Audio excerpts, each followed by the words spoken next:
Hello everyone, কেমন আছেন? আশা করি সকলেই ভালো আছেন। আপনাদের দোয়া ও ভালোবাসায় আমিও ভালো আছি। আমরা চলে আসলাম আজকে ঘোরার জন্য। ঘুরতে আইসা বাগান থেকে লার্কি টোগেয়া। দেখেন আমাদের ভিডিওটা, আমাদের সাথে থাকবেন। লার্কি টোগানের পরে আমরা যেখানে লুডুস পাকায় খাবো। লার্কি টোগেয়া যে একটা চুলা নিয়ে গেছি সেটা হলো আমাদের ড্যামের গ্যাসের চুলা না,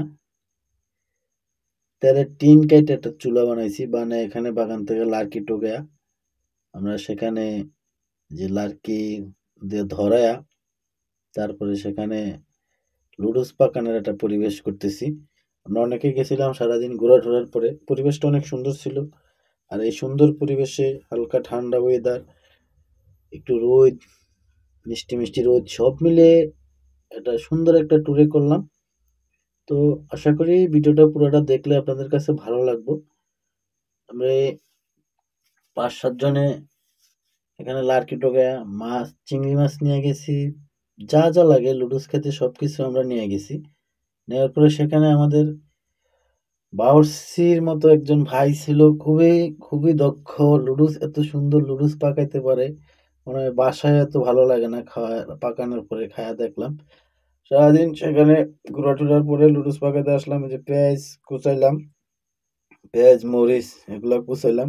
জীবনে প্রথমে পেঁয়াজ মরিচ কুচাইয়া হাত মুখ দিয়ে আবার এটি ধুইয়া ধোয়া মোছা শেষ করে তারপরে শুরু করলাম রান্না বান্নার কাজ। সেখানে লুডুস আমার মন বসে না শহরে, ইট পাথরের নগরে, তাই তো আইলাম সাগরে, তাই তো আইলাম সাগরে। এই সাগরে পারে আইসাই আমার মাতাল মাতাল লাগে।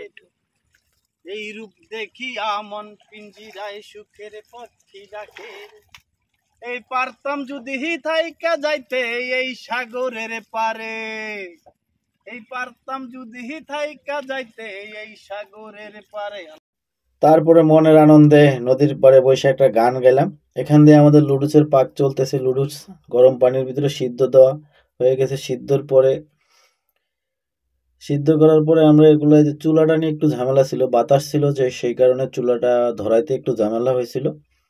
তো তারপরে সব মিলে ভালো লুডুস সিদ্ধ হয়ে গেছে। এই যে লুডুসগুলো সিদ্ধর পরে আমরা কিন্তু সেই মজা করছি। আর ওয়েদারটা আপনারা দেখেন, পরিবেশটা এত সুন্দর, মন চাইছিল সারাদিন সেখানে আমরা থাকি বা রাত্রেও থাকবো, কিন্তু থাকতে পারি না, যদিও চলে আসছি। বাগানটা এবং সব মিলে এত সুন্দর পরিবেশ। এক প্রকার লুডুস সিদ্ধ শেষ। তারপরে যে লুডুসের রান্নার জন্য তেল, মরিচ যা লাগে, মাছ, চিংড়ি মাছটারে আমরা আগে ভাজা নিলাম। ভাজার সাথে এটার সাথে পেঁয়াজ, কাঁচামরিচ দিয়ে সিদ্ধ করে নিলাম। সিদ্ধ করার পরে যে মশলাগুলা সেটা দিলাম। যা যা প্রয়োজনীয় লাগে লুডুসের লোকে সব কিছু দেওয়া। এই যে সিদ্ধ লুডুসটা এখন আমরা এটার ভিতরে ছেড়ে দিব। আর এই ফাঁকে এত সুন্দর পরিবেশ, আমি তো আর ভিডিও না করে পারি না। আমি আবার আমার ফোনটা দিয়ে একটু ভিডিও করে নিলাম। আপনারা ভাববেন না যে আমি আইফোনটা দেখাইলাম, আমার নর্মাল ফোন, এই জন্য একটু ভিডিও করে নিলাম। তারপরে এক পর্যায়ে রান্না শেষ। আমরা এই যে খাওয়া দাওয়া নিয়ে বসে গেলাম। আমাদের যেই ভাই রান্না করছে, বিজ্ঞ একজন লুডুস রান্না, রান্নার জন্য সে অভিজ্ঞ আমার মনে হইলো। তারপরে খাওয়া দাওয়ায় বসলাম। এখানে তো ধরেন আমরা প্লেট নিয়ে যাই নাই, যার যার মতো যে যেভাবে। আমি একটা লুডুসের যে প্যাকেটের কাগজটা সেটাতে নিয়ে বসলাম। বসার পরে এখন গরম চামিচও নাই, কি দিয়ে খাবো। লাস্ট চাইনিজ স্টাইলে খাওয়া শুরু করলাম। চায়নারা যেমন লাঠি দিয়ে খায়, আমিও সেই চাইনিজ স্টাইলে লাঠি দিয়ে খাওয়া শুরু করলাম।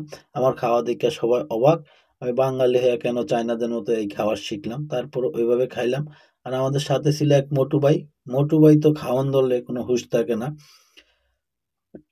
তারপরে এইভাবে খাওয়া দাওয়া শেষ করে খুব ভালো একটা পরিবেশ কাটালাম। এত এত ভালো লাগছে।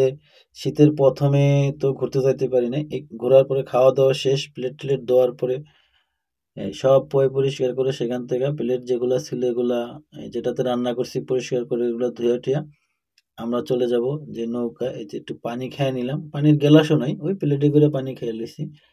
খাওয়ার পরে চুলাটা রান্না করছি চুলাটা আবার পরিষ্কার করে নৌকাতে নিয়ে গেলাম, নিয়ে যাব। যে নৌকাতে নিয়ে যাইতেছি, এই নৌকা দিয়ে আসছি। নৌকাতে ওঠার পরে খাওয়া দাওয়া শেষ, সকলে চইলা আসলাম আমাদের গন্তব্যতে। অবশ্যই ভিডিওটা কিরকম হয়েছে আপনারা কমেন্ট করে জানাবেন। কে কোথা থেকে ভিডিওটা দেখছেন অবশ্যই জানাবেন। ভিডিওটা ভালো লাগলে লাইক করবেন, কমেন্ট করবেন। ভালো লাগলে